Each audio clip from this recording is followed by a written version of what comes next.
Myra walked through the halls of the Galactic Coalition Naval Academy with her head down and her eyes forward. She had learned in her first week that looking at other students for too long made them nervous. Some would freeze in place. Others would press themselves against the walls until she passed. A few had actually run away from her. She was human, and in this place that made her something close to a monster. The Academy floated in orbit around a gas giant called Prime. It was home to 2,000 students from 47 different species. They came from worlds with pink skies and purple oceans. They came from moons where the air was thick with methane and the ground was soft like sponge. They came from paradise planets where nothing had teeth and nothing needed claws. Myra came from Earth. Earth was different. Earth was a world where the gravity pulled hard at your bones. Earth was a world where the air itself was filled with a gas called oxygen that could burn and corrode and destroy. Earth was a world where everything tried to kill you, and the only things that survived were the things that learned to kill back. Humans had learned very well. Myra did not think of herself as dangerous. She was 20 years old. She stood 5 feet and 6 inches tall. She weighed 140 pounds. Back home, she was considered average in every way. She had brown skin and black hair that she kept tied back in a simple ponytail. She had a small scar on her left forearm from a childhood accident with a broken window. But here in this place, she was a nightmare given flesh. She had heard the whispers in the first days, students talking about her when they thought she could not hear. They called Earth a death world. They called humans. They told stories about her species like they were telling ghost stories around a fire. They can run for hours without stopping, one student had whispered to another. Their bodies just keep going and going. I heard they eat other animals, another had said. They cook flesh over fire and consume it. Their bones break and then heal back together. Their skin tears open and then grows closed. They are almost impossible to kill. Myra had wanted to explain that these things were normal, that all animals on Earth worked this way, that humans were not special or strange, just adapted to a harsh environment. But she had learned quickly that explanations did not help. The other students did not want to understand her. They wanted to fear her. Her roommate was named.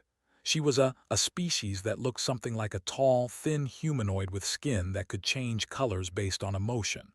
When was calm, her skin was a soft blue. When she was afraid, it turned pale white. When she was happy, it glowed with gentle patterns of gold and green. For the first 3 nights, Skin had been white the entire time. She had slept pressed against the far wall of their shared room, as far from Myra as she could get. She had flinched every time Myra moved. She had watched Myra eat breakfast with wide eyes, as if she expected the human to suddenly leap across the table and bite her throat. Myra had tried to be patient.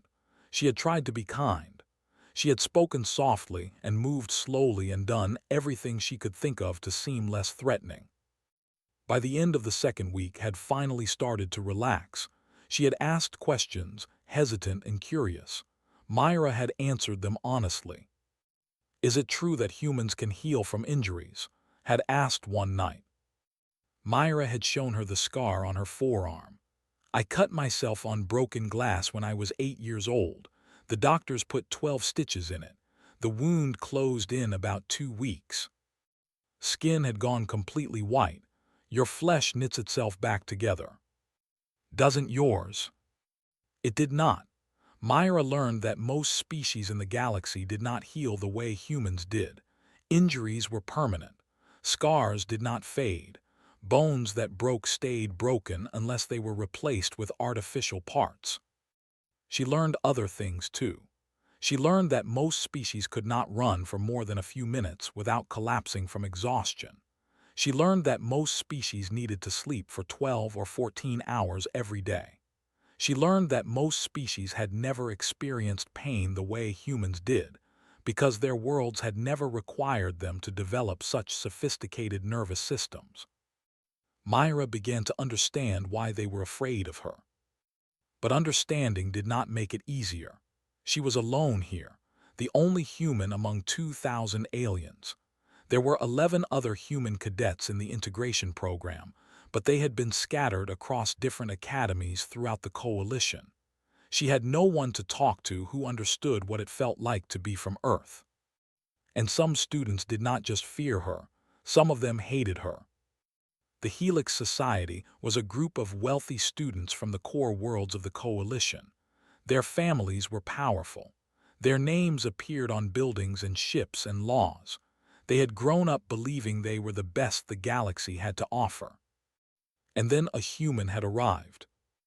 Was the leader of the group. He was a saurian, a species that looked like a tall lizard covered in iridescent scales.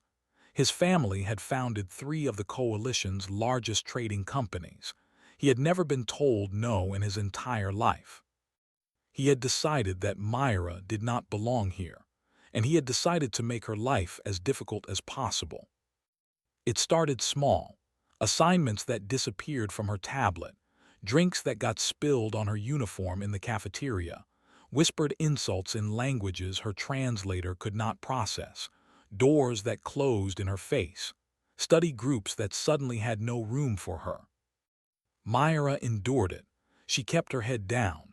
She did her work. She told herself that it would get better with time, that once they got to know her, they would see she was not a monster. She was wrong. 3 weeks into the semester, instructor announced a change to the training schedule. The class would begin practical defense modules. Students would be tested on their ability to respond to threats. Myra felt every eye in the room turn toward her. Instructor was a species that looked like a giant praying mantis. His compound eyes showed no emotion. His voice was flat and mechanical. "Cadet," he said, "you will demonstrate first." Myra's heart began to beat faster. The scenario will be a simulated boarding action. 4 opponents. You will be assessed on reaction time, threat assessment, and controlled response. 4 opponents. The standard assessment was one-on-one. Myra knew this. Everyone knew this. She looked at the 4 students stepping forward to face her, and his 3 closest friends. They were all smiling. Myra understood then. This was not an assessment. This was an ambush, and the instructor was going to let it happen. She took a deep breath. She walked to the center of the training room. She settled into a neutral stance. And she waited. The training room was large and white. The walls were covered with soft padding. The floor could change its texture based on what kind of exercise was being done. Right now it was firm and smooth, like the deck of a ship. Myra stood in the center of the room. Her gray training suit fit close to her body. Her hands hung loose at her sides.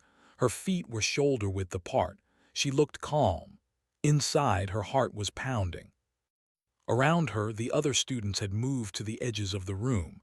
They pressed against the walls and watched with wide eyes. Some of them looked excited. Some looked uncomfortable. None of them said anything. None of them tried to stop what was about to happen. The 4 students facing her spread out in a loose circle. They moved slowly, taking their time, enjoying the moment.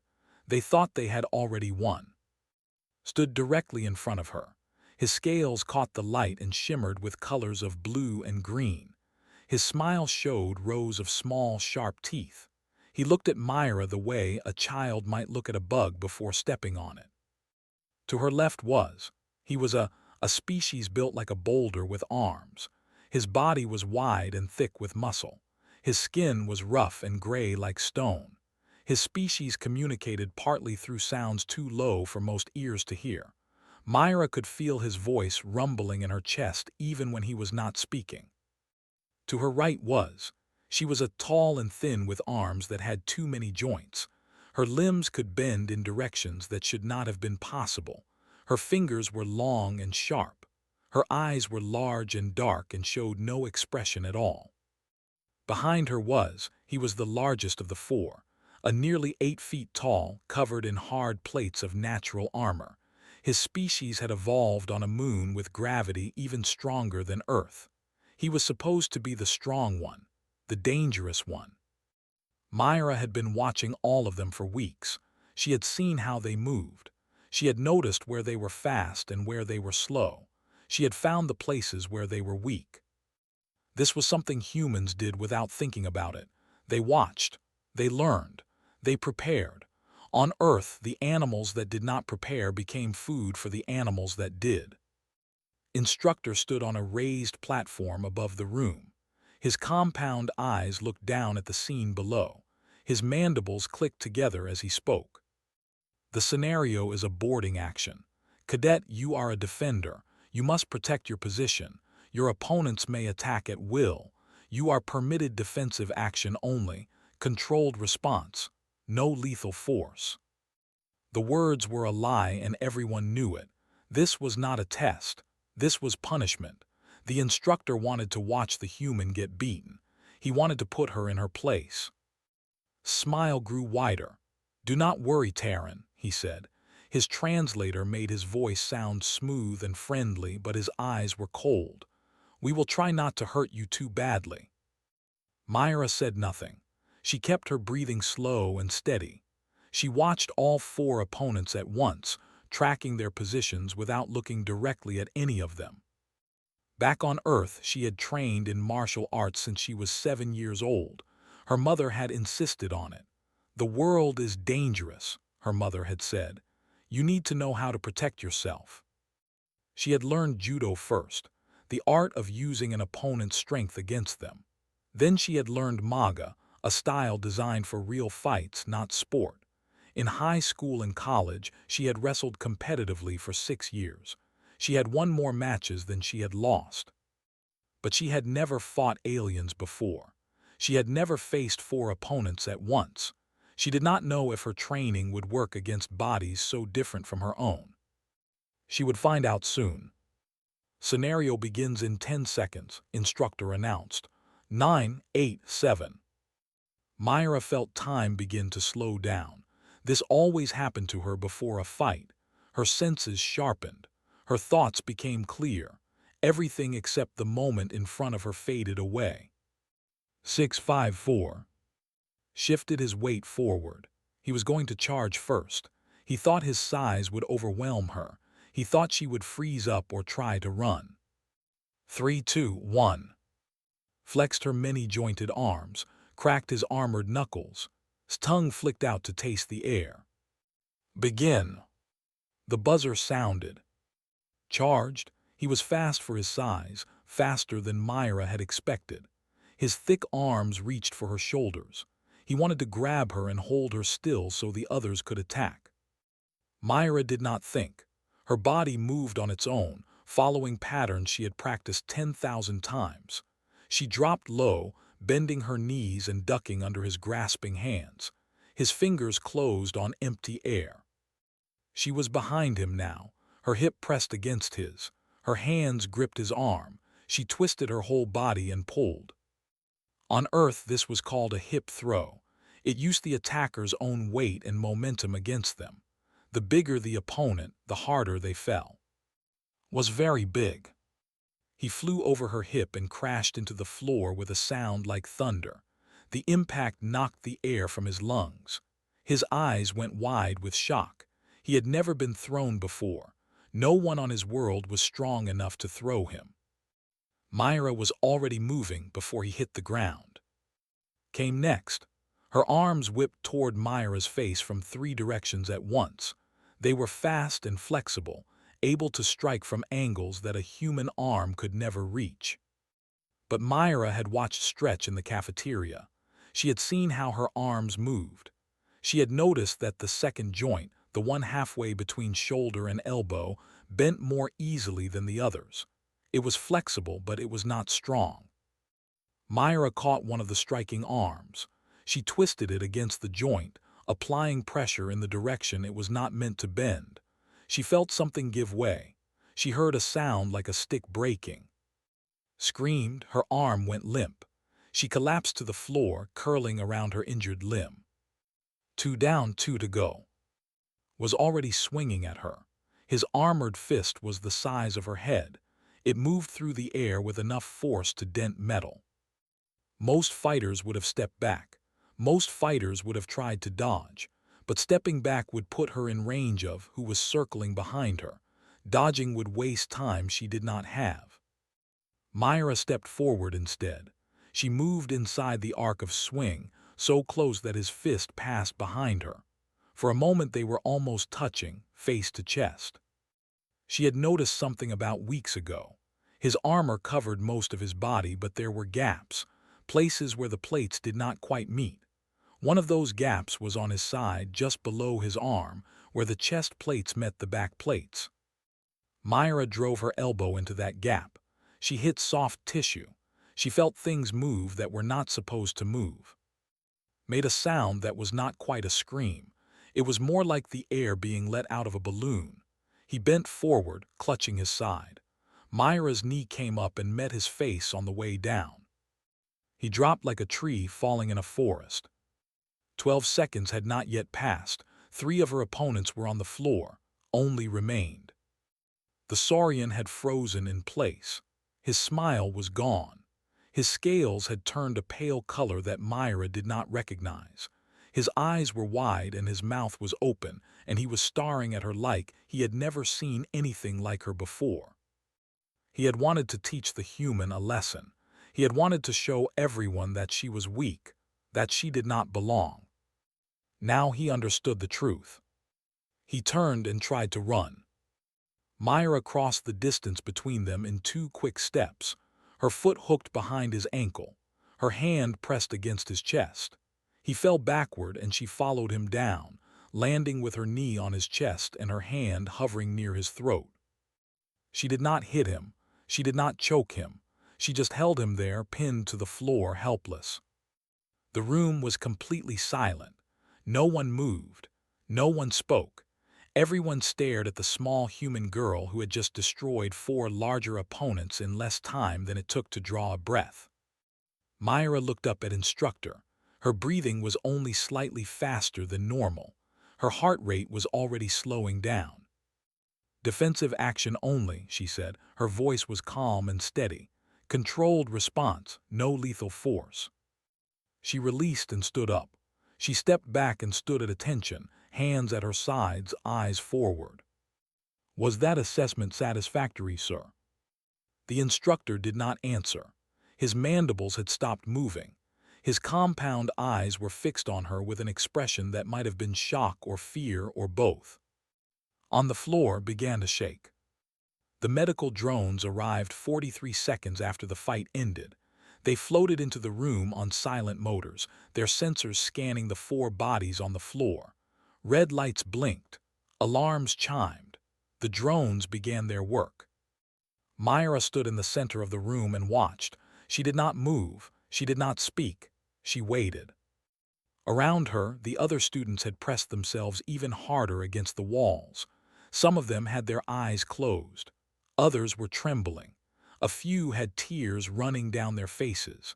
They looked at her like she was death itself walking among them. She wanted to tell them that she had not meant to scare them. She wanted to explain that she had only defended herself. She wanted to say that she was not a monster. But she knew it would not matter. They had seen what she could do.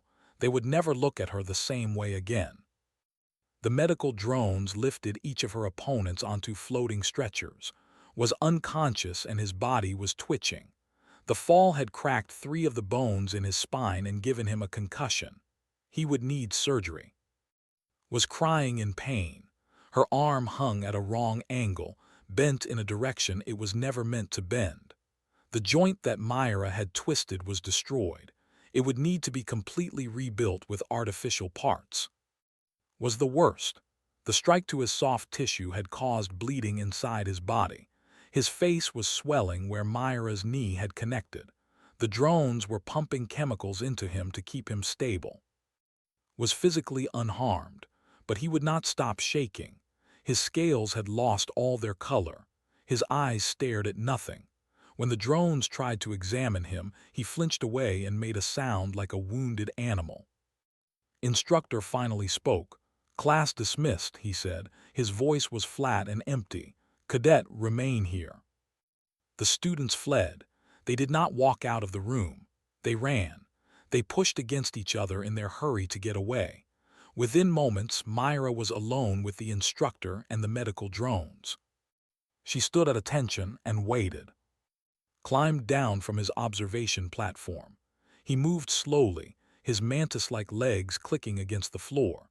He stopped a few feet away from Myra and stared at her with his compound eyes. 12 seconds, he said. You defeated 4 trained cadets in 12 seconds. Myra said nothing. You identified structural weaknesses in 3 different species. You used fighting techniques I have never seen before. You responded to a coordinated attack with perfect efficiency. Still she said nothing. You are dismissed, Cadet. Report to the administrative wing. Commander wishes to speak with you. Myra nodded once and walked out of the room. She did not look back. The halls were empty as she walked to the administrative wing. Word had spread faster than she could move. Students who saw her coming disappeared into side corridors. Doors closed as she approached. She was a plague walking through the station, and everyone was running from infection. Commander was the head of the academy. She was a like instructor but older and larger. Her exoskeleton was weathered and from decades of service. Her office was sparse and clean, with a window that looked out at the stars. Myra entered and stood at attention. The commander did not tell her to sit down. For a long time said nothing. She simply watched a screen that showed the recording from the training room. Myra could see herself on the screen, small and alone, surrounded by 4 larger opponents. She watched herself move through them like water flowing around stones. 4 cadets said at last, 12 seconds. Yes, Commander.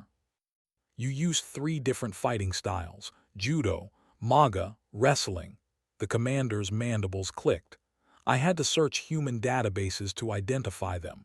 Your species has hundreds of these combat systems. Hundreds. Myra did not know what to say, so she said nothing. Do you know why the Coalition allowed humans into this academy, Cadet? The Integration Initiative, Commander, to promote cooperation between species. That is what the public was told. Turned away from the screen and faced Myra directly. The truth is more complicated. There are factions within the Coalition Council that have been arguing about humanity for years. Some believe that humans should be brought into the Coalition as partners. Others believe that humanity should be contained on Earth until your species destroys itself. Myra felt a cold weight settle in her stomach. Contained. Quarantined, isolated, watched. The commander's voice was cold and matter-of-fact. Your species frightens us, Cadet. You come from a world that should not have produced intelligent life. Your bodies are engines of survival. Your minds are built for violence. You are everything the rest of the galaxy evolved to escape from. I am not violent, Myra said quietly. I only defended myself. You hospitalized 4 students in 12 seconds. You did so with perfect control and 0 hesitation. You knew exactly how to hurt them, exactly where they were vulnerable, exactly how much force to use. Leaned forward. That is not the behavior of someone who is not violent. That is the behavior of a predator who has chosen not to kill. The words hung in the air between them. The Integration Initiative was a compromise, continued. A way to prove that humans could be civilized, that you could be controlled. 12 human cadets were sent to academies across the Coalition. Each of you was supposed to demonstrate that humanity could live among other species without causing harm. I did not cause harm, Myra said. They attacked me. The instructor allowed it. I only defended myself. I know, turned back to the screen. I have reviewed the full recording. Instructor violated 17 academy protocols by setting up that scenario. He will be disciplined. The students who attacked you will face consequences as well. Then why am I here, Commander? Was quiet for a long moment. When she spoke again, her voice was different, softer, almost sad. Because what you did in that room is going to be seen by billions of people. The recording has already been leaked. By tomorrow, every news service in the coalition will be playing it. They will show a human girl defeating 4 larger opponents in 12 seconds. They will show the fear on the faces of the other students. They will show what humanity truly is. Myra felt her chest tighten. I was just defending myself. I know, but that does not matter. What matters is what people believe. And after they see that recording, they will believe that humans are exactly what they always feared. Monsters, predators, killers waiting to be unleashed. That is not fair. No, it is not, sighed a strange sound from a creature with no lungs. I am sorry, Cadet, I truly am. You were put in an impossible situation, and you responded with more restraint than most beings could have managed. But the damage is done. The galaxy has seen what a human can do. Myra stood in silence, feeling the weight of what had happened pressing down on her. What happens now? She asked. Now we wait. The Coalition Council will meet to discuss what to do about you, about all of humanity. There will be calls to shut down the integration program. There will be calls to quarantine Earth permanently. Because I defended myself. Because you reminded everyone why they were afraid of you in the first place. Turned and walked to her window, looking out at the stars. Go back to your quarters, Cadet. Do not speak to anyone. Do not leave your room. Wait for my summons. Myra saluted and turned to leave. At the door, she stopped. Commander, she said, I need you to understand something. Did not turn around. What is that, Cadet? In that room, I could have killed all of them, every single one. I could have done it easily, and no one could have stopped me. Silence. But I did not. I chose not to. I controlled myself. I used exactly as much force as I needed and no more. Myra's voice was steady. If you want to know what humanity truly is, do not look at how I fought. Look at how I stopped. She walked out before the commander could respond.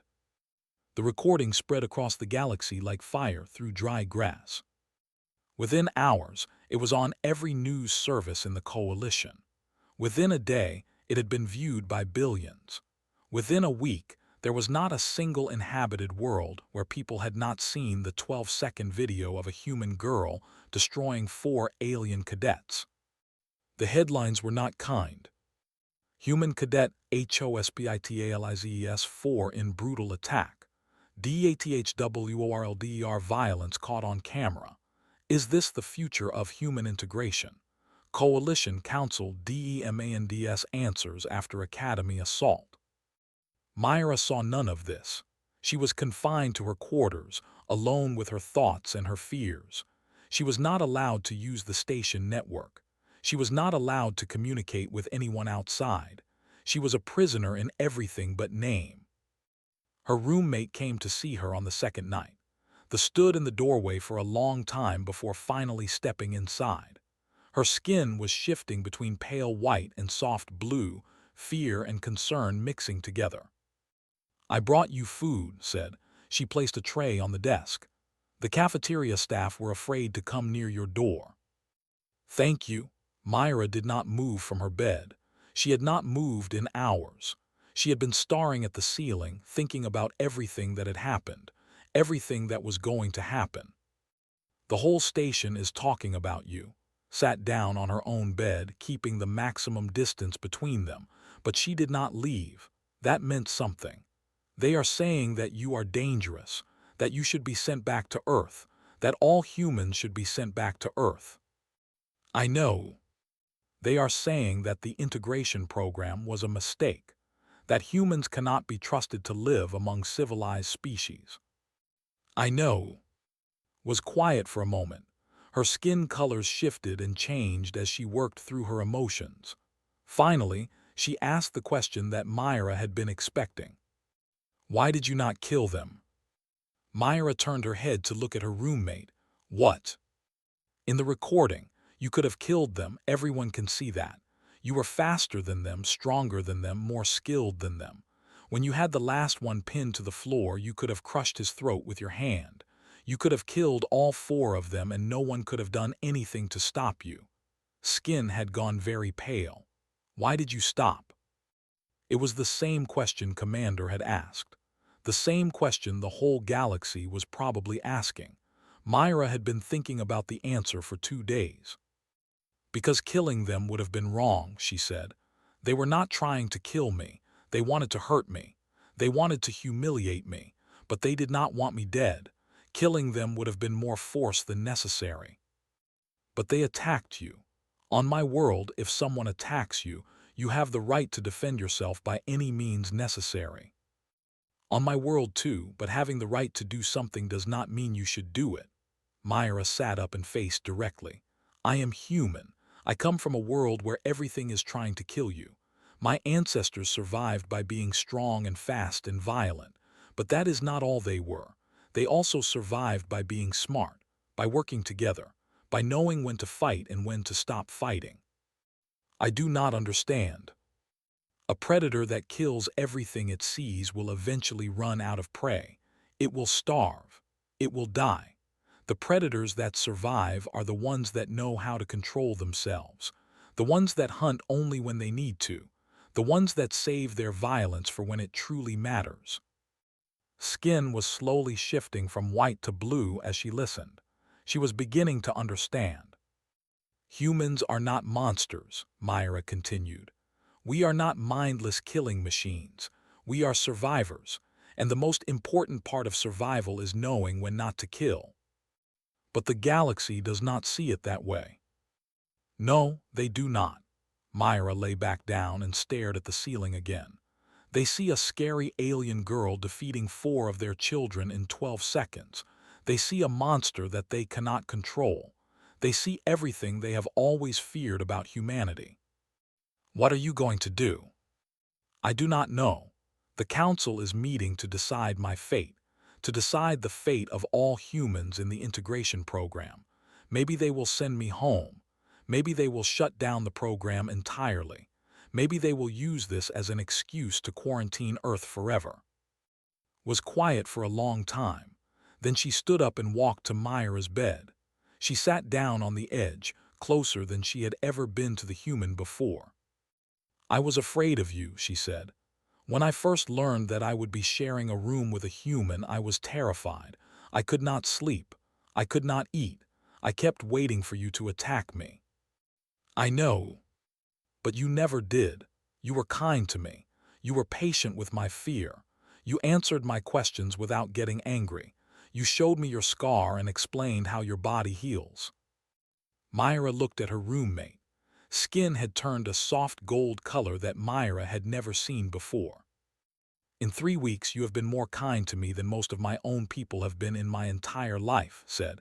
You have never raised your voice to me. You have never threatened me. You have never made me feel unsafe. She reached out and for the first time touched Myra's hand. I do not believe you are a monster. I believe you are just a person from a very scary world, but still just a person. Myra felt tears forming in her eyes. She had not cried since this whole thing started. She had been too scared, too angry, too numb. But now, with his hand on hers, she felt something crack open inside her. Thank you, she whispered. The council meets tomorrow, said. They will vote on what to do with you, with all humans. She squeezed Myra's hand. I do not know what will happen, but I want you to know that I will speak for you. I will tell them what I have seen. I will tell them that humans are not monsters. It will not matter. One voice against billions. Maybe not, but it is still my voice, and I will use it. Stood up. Eat your food, get some rest. Tomorrow is going to be a difficult day. She walked to the door and stopped. She turned back and looked at Myra with her large, dark eyes. You know what I think the scariest thing about humans is? She asked. Myra shook her head. It is not your strength or your speed or your healing. It is not your violence or your history or your death world. Skin shifted to a color that was somewhere between gold and green. The scariest thing about humans is that you could destroy us all. You have the power. You have the ability, but you choose not to. You restrain yourselves. You hold back. She paused. That is what truly terrifies the galaxy, Myra. Not what you do, what you could do, and the fact that no one but you decides whether or not you do it. She left, the door closed behind her. Myra lay in the darkness for a long time, thinking about what it said, thinking about tomorrow, thinking about the future of her species. Eventually, she ate the food. Eventually, she slept. Tomorrow, the galaxy would decide what to do with humanity, and there was nothing she could do but wait. The council chamber was enormous. It was built to hold representatives from hundreds of species, with seats arranged in rising circles around a central platform. Every seat was filled. Every eye in the room was focused on the small human girl standing alone in the middle. Myra wore her cadet uniform. It was clean and pressed, the gray fabric smooth and neat. Her hands were clasped behind her back. Her spine was straight. She looked at the thousands of alien faces staring down at her and refused to show fear. Commander stood at a podium to one side. Above her, the recording played on a massive screen. The galaxy watched again as Myra defeated 4 opponents in 12 seconds. The sound of bodies hitting the floor echoed through the silent chamber. This recording has been viewed by 43 billion sentient beings, the council speaker announced. The speaker was a species that looked like a floating collection of light and crystal. Its voice seemed to come from everywhere at once. It has sparked protests on 17 worlds. 3 coalition member states have threatened to withdraw their students from the academy. 4 have called for immediate quarantine of the human. Murmurs rippled through the crowd. Myra kept her eyes forward. Cadet Myra, the speaker continued, you have been brought before this council to answer for your actions. How do you respond? Myra had thought about this moment for 3 days. She had prepared speeches in her head. She had practiced arguments and defenses. But now, standing in front of the galaxy, all of those words seemed hollow and pointless. She spoke the truth instead. I was attacked, she said. Her voice was clear and steady. 4 cadets were allowed to assault me during what was supposed to be a training exercise. The instructor who permitted this violated 17 academy protocols. I defended myself using minimum necessary force. I caused no permanent injuries. I followed every rule that was given to me. You hospitalized 4 students, a voice called from the crowd. They attacked me 4 against 1. What would you have had me do? Stand still and let them beat me? You could have called for help. You could have fled. You could have surrendered. Myra felt anger rising in her chest, but she pushed it down. Anger would not help her here. Only truth would help her. I had no time to call for help. The attack lasted 12 seconds. If I had tried to flee, they would have caught me. If I had surrendered, they would have hurt me anyway. They did not want to test me. They wanted to teach me a lesson. They wanted to show everyone that humans do not belong here. The chamber fell silent. I did not start that fight, Myra continued. I did not ask for it, I did not want it, but when it came, I ended it. And I did so without killing anyone, without causing permanent harm, without losing control. She looked up at the thousands of faces watching her. You call us, you say we come from a world of monsters.